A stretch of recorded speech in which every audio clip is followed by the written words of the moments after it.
The Ronald and the Donald. Which way forward for the Republican Party? Now, some Democrats are worried Biden may be so senile he'll push the nuclear button.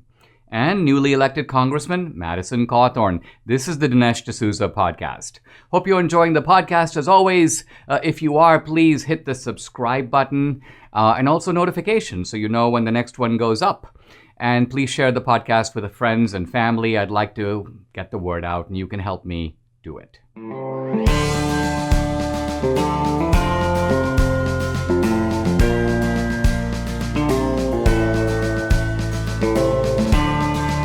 America needs this voice. The times are crazy. In a time of confusion, division, and lies, we need a brave voice of reason, understanding, and truth. This is the Dinesh D'Souza podcast. The philosopher Plato once spoke of a second sailing, by which he means a kind of new voyage in your career, where you set aside what you've done the first voyage and you venture out anew.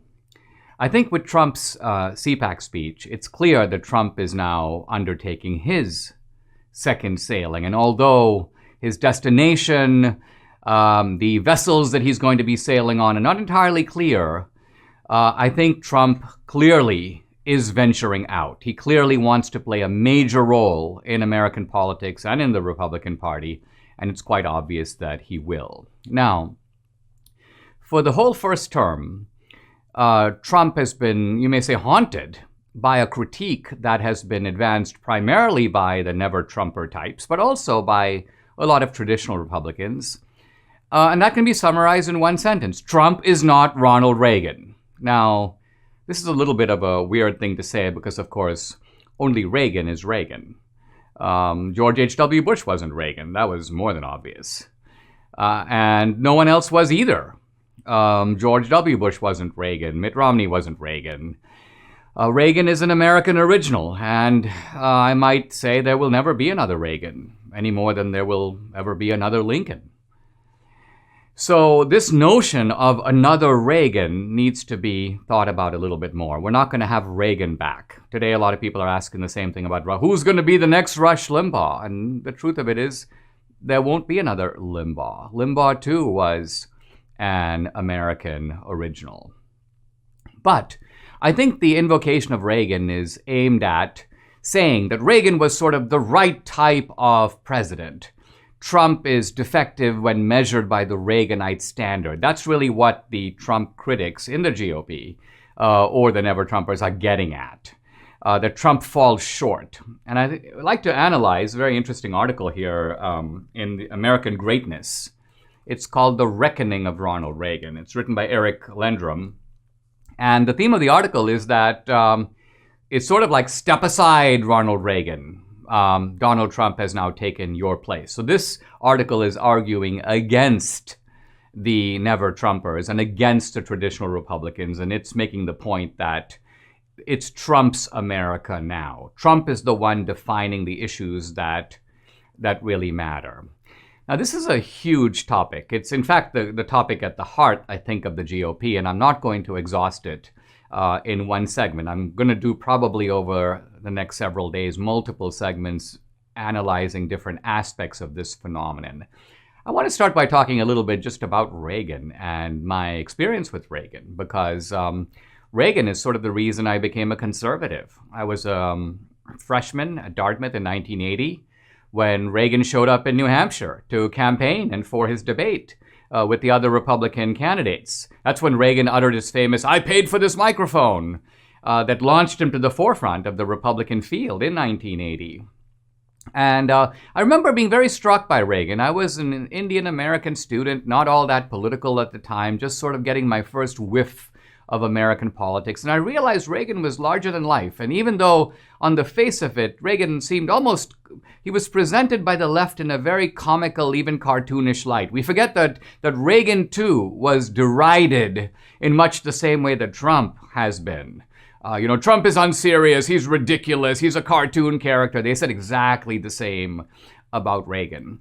But what I found appealing about Reagan was his appeal to this kind of big sky conservatism, this idea that America was a force for good in the world, the idea of upward mobility in American society, a kind of ladder of opportunity available to all.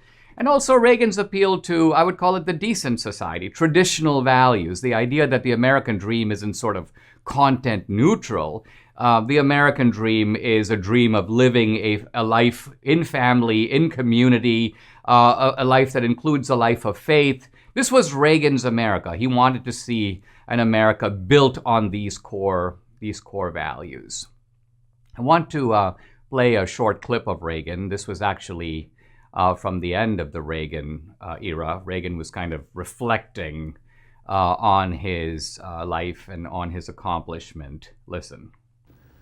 Ours was the first revolution in the history of mankind that truly reversed the course of government, and with three little words: we the people. We the people tell the government what to do. It doesn't tell us. We the people are the driver.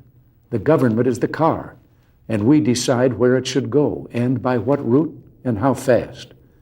Almost all the world's constitutions are documents in which governments tell the people what their privileges are. Our Constitution is a document in which we, the people, tell the government what it is allowed to do. We, the people, are free. Now, two things strike me about this very characteristic statement of Reagan. The first, of course, is his tone.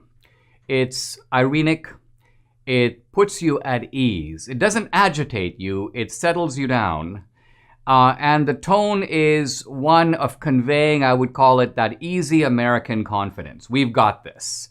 You got the feeling with Reagan that here was a man very firmly in the saddle. Here was a man who knew what he was doing, and that's the sort of undertone of what Reagan is conveying here. But then the content. Notice that Reagan is defining in a very picturesque way. Who's driving the car? Is government driving the car, or are the people driving the car? Who's giving the instructions? Who's the boss? So Reagan here is not only preaching, but he's also teaching. And that is a very important role for the president, namely to make the case, to lay out the agenda, but not just what the agenda is, not just the what, but the why. I think this is what Reagan did very successfully. If you go back and read Reagan's so-called evil empire speech, where he makes the case against communism, he talks about why it's evil. He talks about what's wrong with government. He talks about why totalitarian government, how it grows, and why it's such a threat. So at the end of it, you feel like if you're a guy who's not that into politics, you don't know a whole lot about what's going on, Reagan lays it out for you. There's an embedded narrative and there's an embedded argument. I say all of this because it seems to me that while this is Trump's moment, I agree with this article when it essentially says that we're not living in the Reagan era. We're not living in the era of the Cold War. The issues of Reagan are somewhat obsolete. Our enemy now is not a foreign opponent like the Soviet Union. We're in a domestic Cold War. Our enemy is at home, right here. These are the people who are taking away our liberties. We don't have to wait for the Russian invasion or even the Chinese invasion, because our liberties are being squelched by a kind of diabolical alliance between leftists and the government, and leftists in the digital and the corporate sector, and also leftists, of course, in academia and the media. So when Eric Lundrum talks about the fact that the Donald has taken the Gipper's place, in that sense, he's right. But I think it's also important that the Donald learn a couple of things from the Ronald.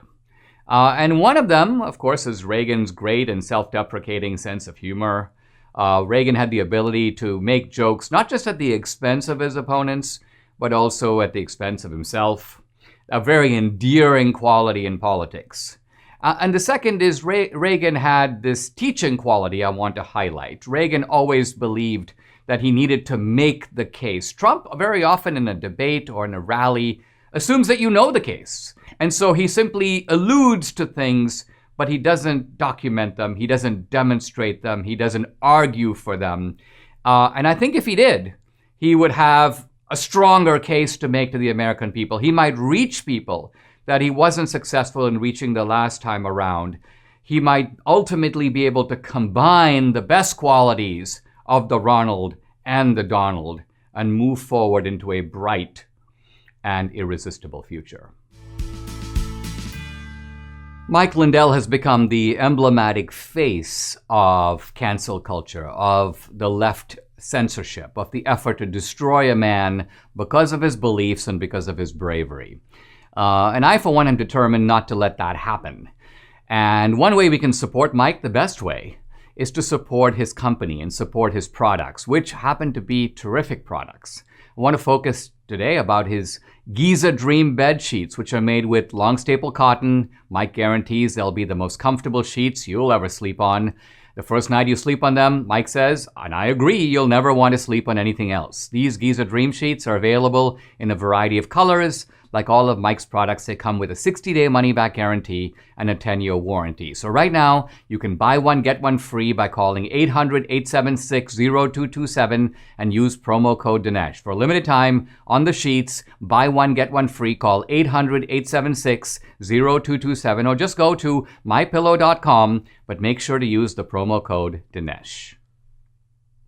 Democrats, and I mean Democrats, are getting worried that Biden might push the nuclear button. I'm not kidding. Here's an article. Democrats call on Biden to relinquish sole authority over nuclear strikes. Fascinating. Democrats are calling on him. More than 30 Democratic representatives have written to Joe Biden. This is a group of Democrats led by Jimmy Panetta from California. They signed a letter to Biden calling him to change the process by which a nuclear weapon is approved. Wow. Let's look at this. They say to Biden, and this is all very telling, you alone possess the authority to order the use of nuclear weapons, which assures that nuclear weapons remain under civilian control. However, this is the big however, vesting one person with this authority entails real risks. And so what they do is they propose a set of procedures, a bunch of alternatives. First, they say, while any president would presumably consult with advisors before ordering a nuclear attack, there is no requirement to do so. And so they go on to suggest these, quote, reforms, all of which involve outside consultation and outside approval. So one reform is Biden would have to get the approval of the vice president, Kamala Harris, and the Speaker of the House of Representatives, Nancy Pelosi. So no firing nuclear bombs without Kamala's say-so and Nancy's say-so. A second reform, any order would require certification from the Secretary of Defense and the Attorney General. So these two guys would have to sign off on it. The president would not be able to do it on his own. And the third is you'd need a congressional declaration that would specifically authorize the use of nuclear force. So, until now, the president possesses the so-called nuclear football, which has a series of codes, and the president alone has the authority to fire. Now, interestingly, with previous presidents, no one raised the issue of whether this authority should be changed. And of course, the first question becomes, why are they raising it with Biden? Interestingly, these 31 Democrats never give a reason. They never say something like, Mr. Biden, you might be a little past your prime. You may not entirely be sure what's going on. You may be entering what Shakespeare called the second childhood. This is a particularly dangerous situation that we have not encountered before. They don't say, this is the sort of, you may almost call a donkey in the living room. They don't go there. But of course, that's what's on their mind, and that's what's on anyone's mind who reads the article. Now, here's Shakespeare, by the way, talking about the second childhood. It's very illuminating. This is from As You Like It. Shakespeare has a speech, wonderful speech, about the 7 ages of man. I used to kind of recite this speech in school as a kid. He talks about the 7 stages of life. And he goes, at first it's the infant, mewling and puking in the nurse's arms, and then the whining schoolboy with his satchel and shining morning face, creeping like a snail, unwillingly to school. And then he goes through all these stages, and then he comes to the final one. Here we go. Last scene of all. This is Shakespeare. that ends the strange, eventful history is second childishness and mere oblivion. Sans teeth, sans eyes, sans taste, sans everything. In other words, you lose it. And of course, I think a lot of these Democrats worry, as many of us do, that Biden is losing it if he hasn't already lost it. Shakespeare says that like babies, people who are very old have no teeth, become very dependent on other people, and become very childish in their behavior. So what does this childishness sort of really mean? Well, I think it means when you're a kid that you can destroy things. You know, kids are always like destroying, oh, you destroyed this, you destroyed that, you destroyed the porcelain curio. But of course, when you're in second childhood, it's like, oops, he destroyed the world. Now, I think the worry with Biden for these Democrats, and again, they're saying out loud, without saying it explicitly, what we're all thinking. You know, think of a little child. Children love to push the button. Have you ever seen a kid in an elevator? Mommy, can I push the button? Can I push the button? Can I push all the buttons? Right? But it's one thing for a kid to want to do that. It's a whole other thing for Biden to want to push the button. I almost envision this macabre scene. You know, here's Biden. I want to push the button. I want to push the button. And people are like, no, no, no, no, no. You cannot push the button. Here's Biden. Come on, man. They're like, no, no, no, no, no. Don't push this button. You cannot push this button. And then Biden's like, get out of my way, you dog-faced pony soldier. So this is Biden, you know, annoyed, exasperated because he can't push the button. Now, the scary thing is these Democrats who are worried about Biden are kind of right. We have to admit that. And look, there are people who go, Dinesh, I can't believe you're discussing that. I can't believe you're actually speaking in a humorous mode about global thermonuclear holocaust. And I'm like, guys, don't blame me. I didn't vote for Biden. I didn't put this guy who isn't all there in the White House. I'm not the one who's going to blow up the world.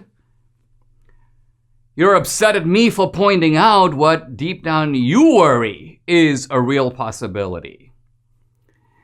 The bottom line of it is we, and I say we in a collective sense, have taken a tremendous risk as a country. And now the left is having this uneasy sense that, wow, you know, this second childhood thing is a real problem. So if we don't invoke the 25th Amendment and wheel this guy out of there, we need to put in some safeguards so that the man in charge of protecting our security doesn't blow us all up. A lot of free email services aren't really free. You pay with your privacy. And since those companies have access to every email you send and receive, big tech can sell your data to the highest bidder. When I think about my emails, I realize they often include all kinds of information. I would be very disturbed if I felt that it might end up with someone else's hands. My finances, my medical data, my social security number, and personal exchanges. That's why I set up a StartMail account to secure my email. It makes me feel safe again. StartMail keeps my email private, period. Every email is encrypted, which means big tech can't read, scan, analyze, or sell my personal information ever. StartMail prevents government agencies from spying on you. With StartMail, deleted means deleted. When you delete an email, it's gone forever. And StartMail uses their own servers, which means they can't be put out of business. Secure your email privacy with StartMail. Sign up today and you'll get 50% off your first year. Go to startmail.com/Dinesh. That's startmail with a T, startmail.com/Dinesh for 50% off your first year. Startmail.com/Dinesh. For my latest book, United States of Socialism, I coined a new term, identity socialism. And this is a concept I explore in the book. Here's the book, United States of Socialism. I urge you to look at it. And the reason it's so relevant is because it describes the new type of socialism that the left is pushing in America today. It's not sort of your grandfather's socialism, and it's not even the socialism of Marx. Now, the folks at Prager University, PragerU, asked me to make a video on identity socialism, and I did that, and it's just out. So you can pick it up off the Prager University site or off of my social media. Here's a little glimpse. There's a new socialism in town. I call it identity socialism. The old socialism, the kind Karl Marx dreamed up, was all about the working class, the sort of blue-collar worker who, ironically, voted for President Trump.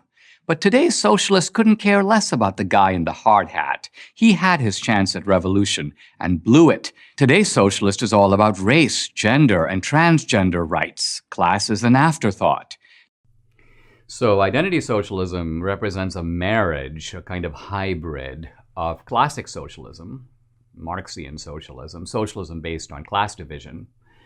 And to those class divisions, it adds all these new types of division: racial division, gender division, transgender division. So today, if you go to a socialist conference or even talk to a lot of the socialists, Rashida Tlaib or Ilhan Omar, you'll notice that they care about economic issues. They're all big on the minimum wage and so on, but they care more about abortion than the minimum wage. Many of them care more about the transgender bathroom or the transgender athlete than they do about universal basic income. So they have a cultural Marxism that goes alongside and along with and helps define their type of socialism. That's why identity socialism is today's breed of socialism. And of course, the question I explore briefly in the PragerU video, but I want to explore in a little more depth right now, is how did we get to identity socialism? And this is a story that begins with Marx, but focuses on one man, a German refugee or immigrant to America, Herbert Marcuse. I'll start with Marx because, interestingly, Marx predicted that there would be a working class revolt in the developed countries, in Germany and England and France and so on. It never happened. Never happened in Marx's day anywhere. And it's never happened to this day anywhere in the world. No working class has ever revolted against the capitalist class. So Marx has proven to be, quite honestly, a false prophet. But a lot of Marxists starting in the 20th century began to scratch their heads and say, wow, why is it the case that the working class is not on our side? And one answer that they gave is that the working class is really too conservative. The working class, in many cases, doesn't want to revolt. They don't want to go against the capitalists. They want to become capitalists. They don't want to overthrow the boss. They want to become the boss. Werner Sombart, insightful economist, wrote many years ago that all socialist utopias in America come to grief on roast beef and apple pie.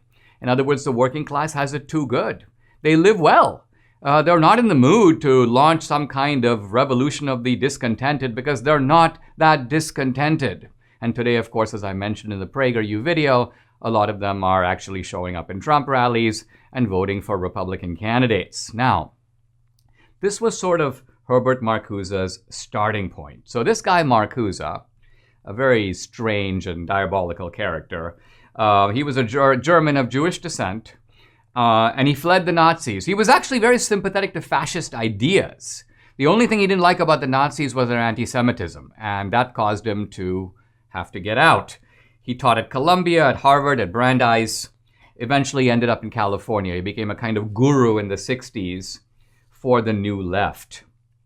And Marcuse began to say, look, we can't count on these working class people to be socialists. We need to find other proletariats. What an idea.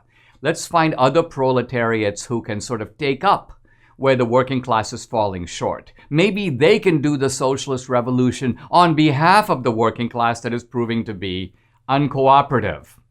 And Marcuse had an insight, and the insight is that capitalism, on the one hand, may make the working class contented, but it makes other types of people discontented. I think this is a very profound idea, because Marcuse noticed that there are bohemian artist types. Now, these bohemian artist types were confined to small quarters of Western civilization. In Germany, you could find them in Munich in the Schwabing district. You could find them in Paris on the left bank. You could find them in Greenwich Village, in pockets of San Francisco. And Marcuse realized these people are artists and they have an artistic, an aesthetic revulsion against the market. They think that they are standing up for culture against civilization. Marcuse goes, let's recruit those guys to our cause. But of course he knew there weren't that many of them, and they were only in small precincts of American life. So Marcuse's starting point was the Bohemians, but he realized if I'm going to create a mass movement for socialism, I'm going to need a whole lot of other people. Marcuse's second idea was, What about if I go after the young people? Now, this was a big idea. Marcuse's notion was, let me see if these young people, who are, by the way, products of capitalism, their parents are paying for them to go very often to expensive colleges like Michigan and Berkeley. And at the first glance, you may think young people in the 60s, the young people were people like, Abby Hoffman and Jerry Rubin, Mario Savio, Joan Baez, the singer, Bob Dylan. So is it possible that people of this sorry stripe, these parodies of humanity, these horny, slothful loafers, are they potential revolutionaries? Well, Marcuse thought, yes, we can make them that way. But what we need to do is indoctrinate them. They need consciousness raising. What you essentially have to do is, these are not people who have any real oppression, but they are bored.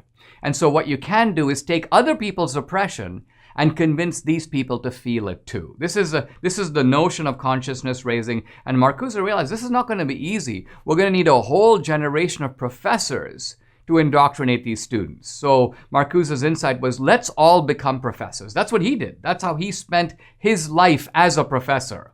And his idea was that over time, we, what came to be called the New Left, will take over the university. The university will become our laboratory. And then we will sow the seeds of, we'll take these selfish, horny, navel-gazing students, and we will turn them into potential revolutionaries. We'll do it ultimately by making them feel that they're attached to a higher cause. And so Marcuse's first goal, let's indoctrinate the university, and everything else will follow from that. How would you like to keep an extra $961 a year in your pocket? That's how much Gabi customers save per year on average on car and home insurance. That's why when I was shopping for insurance, I used Gabi. Gabi takes the pain out of shopping for insurance by giving you an apples-to-apples comparison of your current coverage with 40 of the top insurance providers like Progressive, Nationwide, and Travelers. Just link your current insurance account, and in just minutes, you'll be able to see quotes for the exact same coverage you currently have. That's what I did. We are pretty typical in that we stay with the same insurance company kind of out of habit, and we don't take the time to do research on rates. Gabi took that time and effort away and showed us how much we could save with different insurance companies. The average Gabi customer, like I said, saves $961 per year. You're probably overpaying on car and home insurance. See how much Gabi can save you. It's totally free to check and there's no obligation. Go to Gabi, that's Gabi, Gabi.com/Dinesh. That's Gabi, Gabi.com/Dinesh, Gabi.com/Dinesh. We're talking about the role of Herbert Marcuse in helping to pave the way for a transition from sort of classic socialism based on class to identity socialism. And Marcuse realized that means bringing in all these new types of discontented people, in some cases artificially discontented. You make them discontented. And we talked about how he got the artists, and then he figured out a way to start going after the students, making the university the sort of node center, if you will, for a new type of identity socialism. Now, Marcuse then turned his attention to race.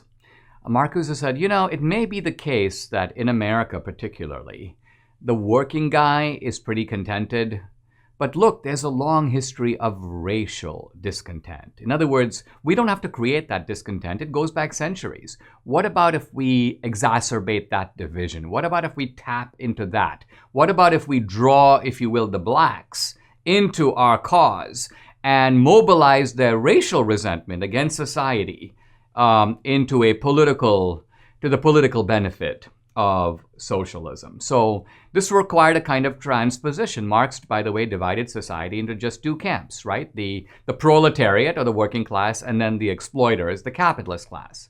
So in Marcuse's new kind of calculation, blacks become the proletariat and whites become the exploiting class. And you can see right here how identity socialism is finding its footing. And then Marcuse turns to the women, specifically the feminists. It was the time of the women's rights movement and the women's equality movement. And Marcuse went, look, What about if we harness the discontent? And this is, by the way, a new type of discontent. Technology is making housework into sort of a part-time profession. Women are getting out into the workplace for the first time. But the workplace is, of course, patriarchal. It's been run by men for all this time. So what about if we tap this gender or sexual discontent in which women now become the proletariat and men become the exploiting class? And then Marcuse turned to sexuality more generally. Now, he didn't talk specifically about gays or transgenders, but what Marcuse did is he said, look, American society is based on this sort of notion of traditional morality. Why don't we attack that? Why don't we create what Marcuse himself called polymorphous sexuality? In other words, liberating the sexual instinct completely. And this would create, Marcuse realized, all kinds of, quote, deviant types of sexuality. But Marcuse's point is that that sexuality can be politicized. Remember, we've had sexuality of all types, in fact, going to the ancient world, but it wasn't politicized. I mean, Socrates, I guess you would say, was gay, but does that tell you what Socrates thought about democracy or about justice? No, it had no bearing on it. So Marcuse's point is we have to have a new type of politicized sexuality.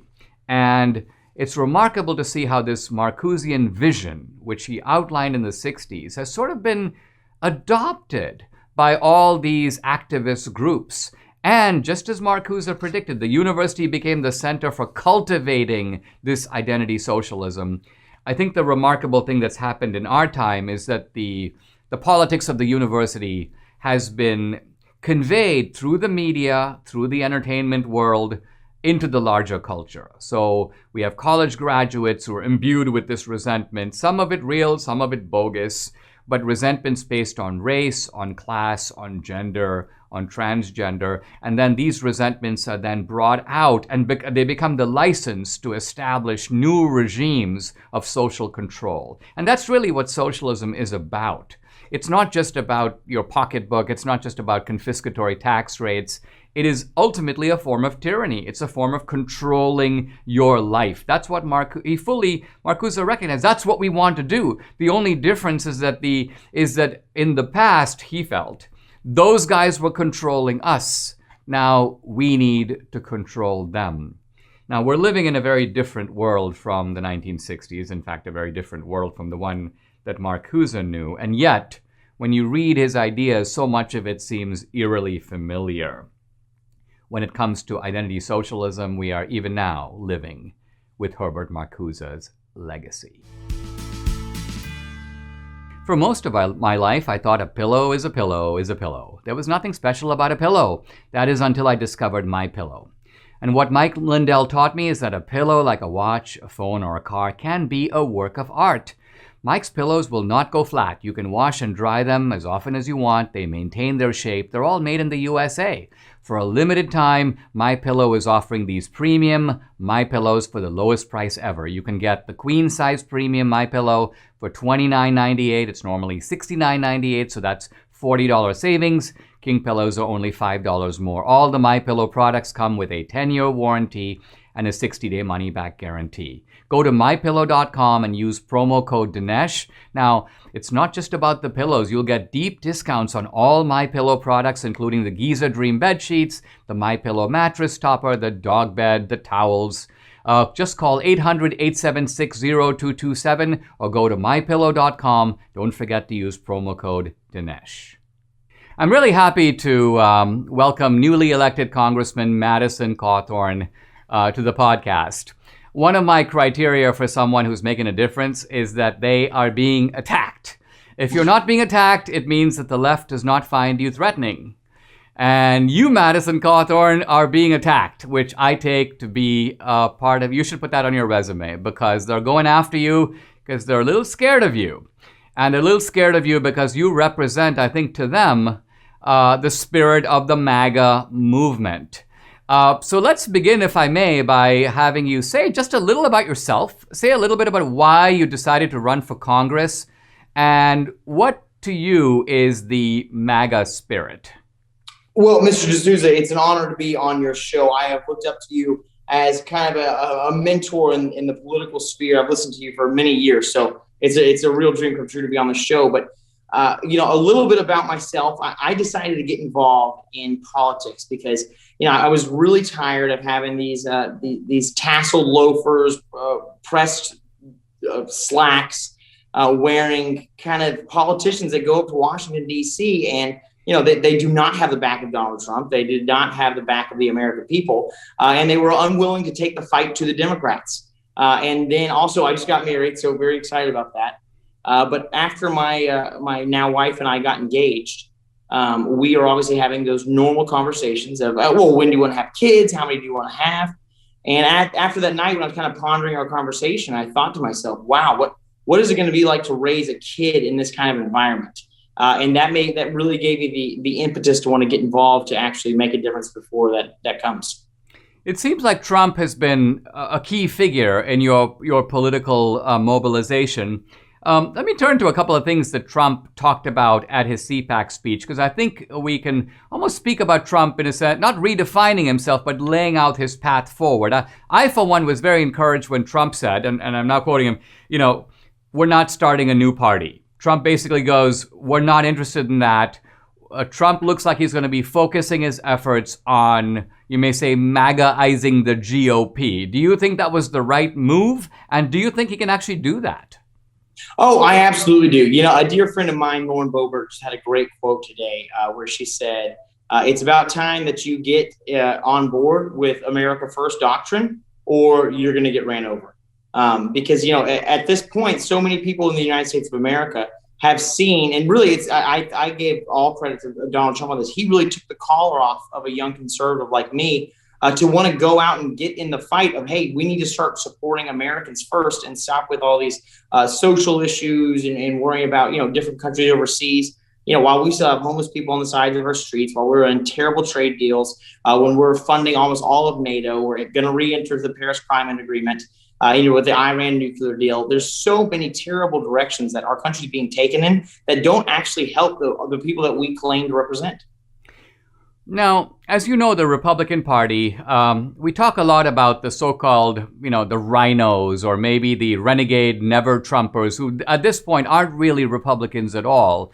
But there is I would almost call it more of an emotional division rather than a philosophical division between traditional Republicans and sort of Trumpsters. And you can really see it. The traditional Republican is sort of the soccer mom in the suburbs, or it's the business guy, who's kind of a go-along, get-along guy in his community, and he doesn't like high taxes, and so he votes for the Republican Party. But on the other hand, he's a little unnerved by Trump. So the question I want to raise is, how do we keep a Republican big tent that doesn't push people? We're getting new people in, but we don't want to push people out. How do we include traditional Republicans and make them feel more relaxed about voting for somebody like Trump? Well, I think the thing that we really all loved about President Donald Trump when he was started his race in 2015 and then during his presidency's tenure, when he was just really starting to message what we were all thinking, what we all felt in very plain, simple terms.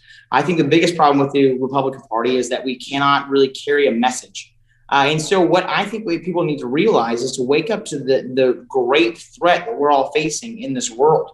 And that's the threat of government control. Those who sacrifice liberty just to gain a little safety, they deserve neither, as the great quote goes. And I genuinely believe that we need to allow people in the Republican Party to realize, hey, this person might not make me feel so happy when I see his tweets, but he's going to make sure that I have the right to parent my child in the way they want to do. He's going to make sure that I have the right to defend myself with the Second Amendment. He's going to make sure that I have the right to express my own ideas and thoughts in this new town square of social media, or to go to church whenever I choose, or to actually have a job. And so, I genuinely believe that the way we create a more connected party is by the party really messaging the threat that we are all indeed facing.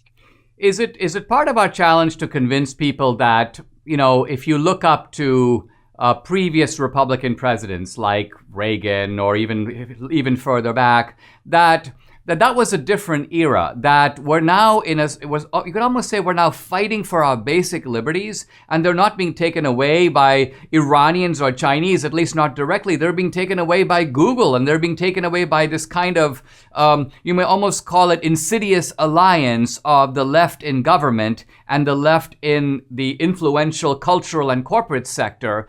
So in other words, we need a leader with fighting spirit, because we're in a fight, quite literally, for our lives and liberty. Absolutely. Dinesh, at the very beginning of this, you were talking about how one of your criteria to know if somebody's making a difference is if they're being attacked. Winston Churchill had that great quote saying that, if you have enemies, that's good. It means you stood for something in your life. And although most people do not like negative press being involved with their politicians, they want somebody who's just going to sit there and go along to get along.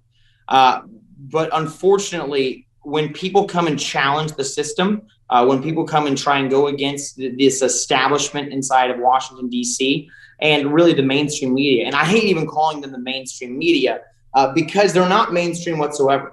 The media really focuses on the 20% of issues that genuinely divide Americans, and then they profit off of that division. And so the reason why I'm willing to fight so hard and go into this really uncomfortable form of combat that we're in the political sphere is because, I do not want our liberties to be taken away. And so I think that's something that we can kind of go back to our districts with, is saying, hey, I know you might not like President Trump, but you need a fighting spirit right now. And although these things don't make you feel good, it actually does good. PragerU is a great video that don't vote for what feels good, vote for what actually does good. I mean, you say that the mainstream media aren't, quote, mainstream. I don't even think that they're media in the traditional sense, because when the founders, for example, established the First Amendment to protect free speech in the press, I think they thought of a group of people who were outside of government, who were captive to neither party, who would apply an independent critical lens on government. And if you think about our media, they don't do that. They're partisans. They're in with the other side. They're part of the enemy camp, you might say. They're almost propagandists for them. Isn't it critical for Republicans and conservatives to build channels of information so we can get our side out without having to go through the refracting filter of the mainstream media? Oh, you're absolutely correct, Dinesh. I talk to my communications director oftentimes. Oh, hey, who we're doing this interview with, is that a friendly outlet? And it's so sad that we have to even have unfriendly and friendly outlets. They should just be reporting the facts blatantly so people can make their own decisions. But like you said, that is not the world that we live in. And Democrats have really forced us to have to be activists in every single aspect of our lives because they have taken politics and applied it to absolutely everything. We have to now do the same. And so I think that, people like yourself, and I'm sure this is why you got into the movie making scene, is because you needed to combat what was coming out of Hollywood. It's the reason I got involved with politics. There's several other, Charlie Kirk started Turning Point USA because we realized that, hey, if the Republicans have, for whatever reason, over the past 3 or so decades, have just not wanted to build up the actual infrastructure needed to compete with the Democrat machine right now. And now we're starting to suffer the effects of them really starting to outpace us with that infrastructure. And so I absolutely agree with you. We do need to build out our own channels. Madison Cawthorn, thanks for joining the podcast. And if I can leave you with a piece of advice, it is don't just be thick-skinned. Learn to enjoy being attacked. It's actually fun, and it's a measure of the fact that you're actually doing a lot of good. So keep it up. All the best. Dinesh, it's so encouraging, brother. And hey, thank you for being a guiding light to me for all these years. Have a good day, brother. Cybercrime is up 75%, and by far the most serious cybercrime to worry about is home title theft. The job of the criminals is easier than you think. The title documents to our homes are now online. The thief finds your home's title and forges your signature on a quitclaim deed stating you sold your home to him. Then he takes out loans on your home and leaves you in debt. You won't know until late payment or eviction notices arrive. Insurance doesn't cover you, and neither do common identity theft programs. That's why I protect my home with Home Title Lock. The instant Home Title Lock detects someone tampering with my home's title, they help shut it down. Go to HometitleLock.com and register your address to see if you're already a victim. Then use code RADIO to receive 30 free days of protection. That's code RADIO at HometitleLock.com. HometitleLock.com. I've been on a bit of a rant about the Southern District of New York. This is this corrupt gang of prosecutors that views their mission not as one of neutrally administering the law or justice. This is a furthest thought from their mind, but how to go after political opponents. Now, I was in their sights a while ago, but their latest targets have been Bannon and Trump. They're trying to go after Trump on tax reasons, and they don't really know what he's done, but they feel like there's something there. We should just subpoena everything and then find a crime that we can pin on him. This is their modus operandi. And of course, with Bannon, their idea is, even though he's been pardoned, can we find a way to get him anyway? Because they know that they've got cooperative judges in New York, many of them Clinton appointees, Obama appointees. In other words, guys who are sort of in on it. And their idea is, how about if we carry the process, kind of us pals around here, because we all know who our joint enemies are. This is how they operate. You get a little bit of a window into their mentality, because some of these characters, when you meet them up close, when you look at them up close, they're not quite what you expect.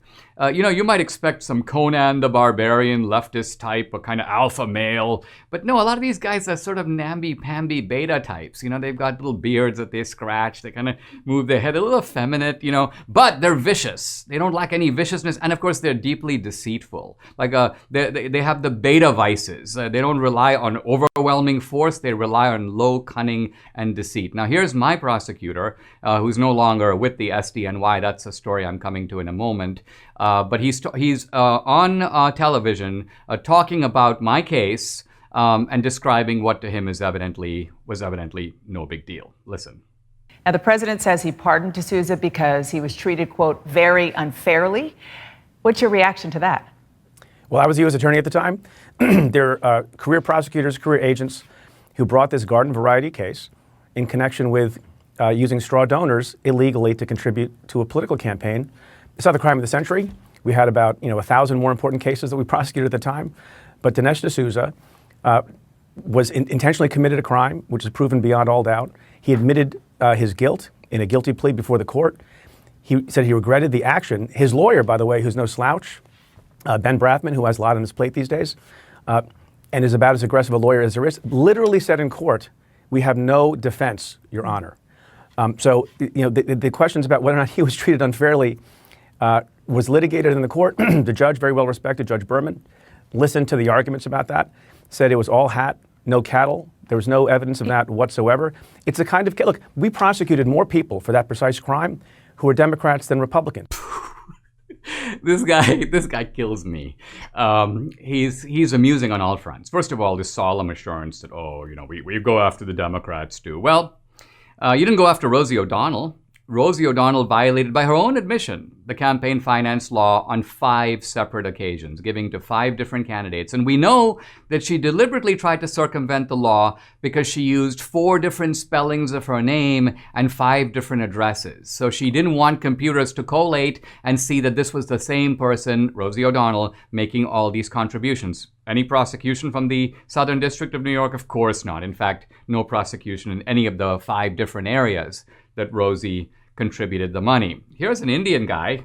I don't know why, we Indians seem to specialize in this campaign finance violations area, but there's an Indian guy named Sant Chatwal in New York who gave more than $180,000 to Hillary Clinton and other Democratic candidates. So I gave $20,000, this guy gave $180,000.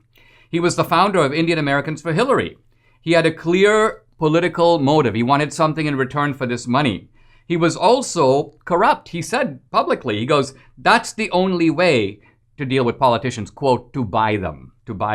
He was also convicted of witness tampering. The FBI recorded him trying to get witnesses to lie in court. He goes, never ever admit to anything. Cash has no proof. This is Chatwal. Now, he is hauled before New York judges in New York. What does he get? A fine, community service, 3 years probation, no prison time, no confinement. So this is the point. Where's the equity? There is none. Now, my favorite phrase from Preet Bharara, this is a garden variety case. So this is part of their shtick. Is to, we didn't even really sweat this one. This was a garden variety case. Well, Preet Bharara, this was a garden variety case. It led to your garden variety firing and my garden variety presidential pardon. How garden variety is that? at the end of this process, I get all my rights back. And hey, you know, the old saying, karma is kind of a bitch. And what I mean by that is that I get my rights back. My profile is bigger than ever. I go on with my career. I now have a cool podcast. What are you doing? Well, what you're doing now, you used to have this big office, all these prosecutors at your beck and call. You were a really big man on campus. Now you're sitting in a small, dark room at New York University. You know, one student comes in to talk to you. What about the transgender law? You're like, can I get back to my, chicken tikka masala? You teach one course. You're tubining all day. I mean, the point is, it reminds me of the line from Evita, don't look down. There's a long, long way to fall. And the truth of the matter is, our situations have become reversed. You tried to go after me. You kind of got me. You thought you got me, but you only kind of nicked me. And I survived, and I came out on top. And there you are in that little dank cubicle in NYU thinking, what happened? What happened? Well, what happened is you took on this garden variety case that came back to bite you in the butt. Do you think there's a coincidence between Biden signing over 40 executive orders just in the first few weeks and the price of silver skyrocketing? No, there's no coincidence. Savvy investors know that precious metals are a hedge against inflation and government stupidity. And Birch Gold Group is not only your headquarters for gold, but silver too. If you want to purchase physical gold or silver drop shipped straight to your door or help converting an IRA or eligible 401k into an IRA backed by gold and silver, Birch Gold Group is your solution. They are the premier precious metals IRA company in America with an A+ Better Business Bureau rating, countless 5-star reviews, and thousands of satisfied customers. And guess what? I'm one of them. There's a tidal wave of inflation coming. Gold and silver are your hedge. Text Dinesh to 484848 for your free information kit on a precious metals IRA or to speak with a Birch Gold representative today. Time is running out, but you can protect your savings now. Text Dinesh to 484848. I was just in Naples, Florida last weekend speaking on behalf of a terrific group called Life International. And I was talking partly about the pro-life issue and threats to life around the world. But I was also tracing the influence of Christianity and how Christianity did so much and does so much to humanize our world, to bring good things to the world. And I raised the issue, the concern that the diminution of Christianity, if Christianity begins to retreat, not just in Western countries, but in other countries also, that we will see a greater degradation of life. Conditions will get worse for people. So I'm talking here about just the practical benefits of Christianity. Now, very often when I've done debates with leading atheists, they focus on the issue of, is there a God? The historicity of Jesus, and those are all legitimate issues to debate. They don't like to talk about practical issues because they say things to me like, well, Dinesh, who cares about whether Christianity brings practical benefits? If you knew that Santa Claus was fictional, but he still made you feel good about yourself, would you still believe in Santa Claus? And the answer is no, but that's because of the premise. If you knew that Santa Claus was fictional. So if I knew that Christianity was a myth, if I knew that God did not exist, then sure, I would not try to claim practical benefits out of it. But the truth of it is, not only do I not know, but the atheist doesn't know either. The truth of the matter is that the people who claim to know don't know. We Christians call ourselves believers because we believe. And by believe, I mean there's an element of faith. If we knew for sure, we wouldn't need faith at all. Now, interestingly, many years ago, I did a knockdown, drag-out debate with Christopher Hitchens in New York City. This was the first of about 10 debates that we did together.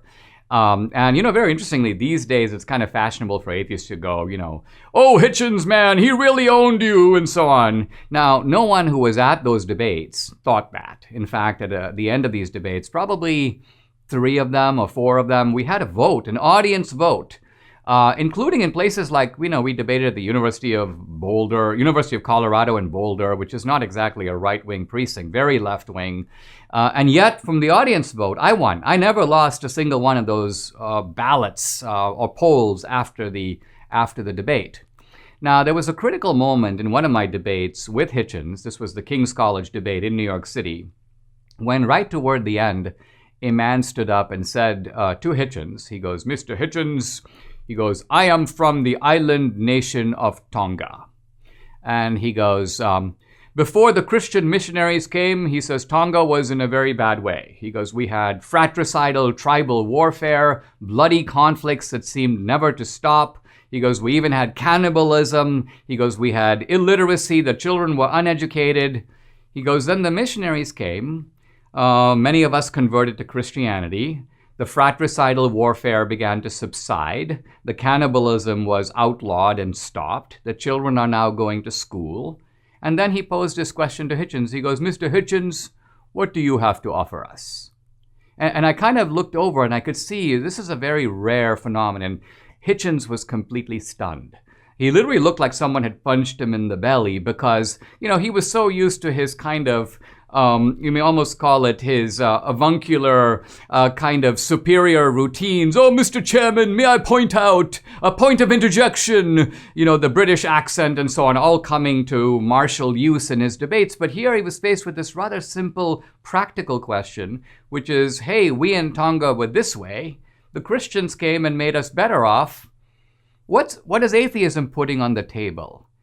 And although Hitchens tried to make a comeback with some clever remarks about David Hume and some clever remarks about this and that, I think at the end of it, his answer was nothing. We have nothing to offer you. All we have to offer you is to dissolve your attachment to the Christian God, ultimately to erode your attachment to Christian morality.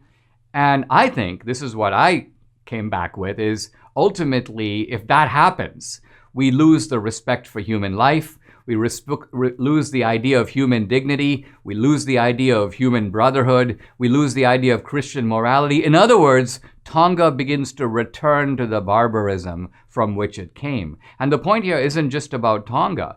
I mean, I could say the same thing about Goa, the part of India that my ancestors lived in. We could talk about so many parts of the world that have been humanized. And ultimately raised, their moral level has been raised because of the influence of Christian humanity and Christian morality. So at the end of the day, Christianity, I think, has the benefit not only that its premises are defensible, they're rational, we believe, of course, that they're true, but equally important, they make our lives better and they make us better. If you're thinking of replacing your carpets due to pet stains and odors, you must try Genesis 950. The reviews are amazing. This is one product that actually works. With water, it breaks down the bonds of stains and odors so they are gone for good. Its antibacterial component removes pet odors from carpet and padding. It can be used in a carpet cleaning machine, and it's green, so it's safe for your family and pets. Genesis 950 is made in America. 1 gallon of industrial strength Genesis 950 makes up to 7 gallons of cleaner. But Genesis 950 is also great for bathrooms, floors, upholstery, and grease stains. Debbie uses it to clean the entire kitchen and recently got ink on her pants, and Genesis 950, to her surprise, took it right off. Genesis 950 has great customer service. Order 1 gallon direct at genesis950.com to receive a free spray bottle, free shipping, and a $10 coupon code using the code Dinesh. That's genesis950.com. The coupon's only available for a 1 gallon purchase. Genesis 950. It's much cheaper than replacing your carpets. It's time for our mailbox. By the way, I'm very proud of the quality of questions that I get. It means that I'm finding the type of audience I really want, an audience that thinks, an audience that wants to learn. It's just downright awesome. You can send your question, by the way, you can write it out. I prefer if you send it as an audio question or even a video question. If you want, you can video yourself asking the question and then send it to questiondinesh@gmail.com. I'll try to get to questions. I try to do one a day, and it's really fun. So let's turn to a question that's actually a very thoughtful one, the one that's really made me think. Hi, Dinesh. My name is Dee. Your podcast is different from others because not only do you present events from multiple sides, but you also educate through historical references and classics that are thought-provoking, similar to the way parables lead to enlightening epiphanies. I really enjoy your show and I thank you for that. Here's my question.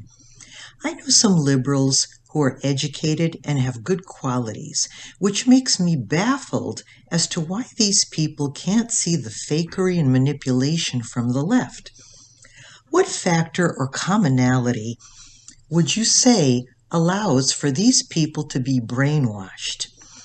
And what factor or commonality gives conservatives the ability to see the truth and not be duped? So the question is about why liberals can be good people and believe some really bad things. What is it about those bad things that appeals to them?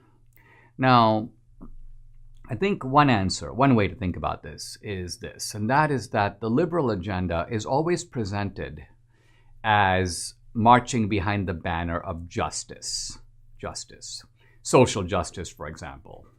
Now, conservatives very often don't appeal to justice. We appeal to freedom. We appeal to liberty.